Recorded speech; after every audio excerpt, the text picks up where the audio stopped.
Мислите ли, че AI ще замени напълно човешката креативност? Никакъв шанс. Не. Притеснявате ли се, в някакъв момент може да навлезе прекалено много? Това, което човешкият мозък може да го измисли, може само да се учи от нас и примерно да взема нещо от нас, да създава на базата на това, което ние мислим. Напълно не. Защо? Защото винаги ще има нотка в човешката душа, която ще може да се отиде в продукта, в който излиза. Не.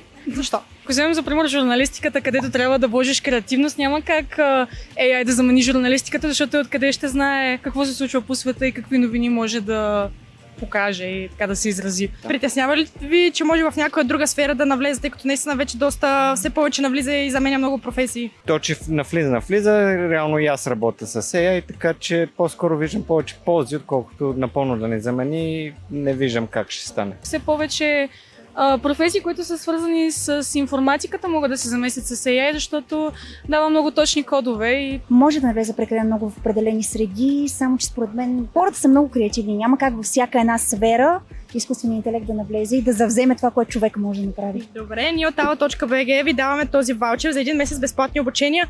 Може да си подобрите уменията на AI, отделно и за различни софтуерни програми, които са ви интересни. 1 месец е безплатно. И аз много благодаря, лек ден!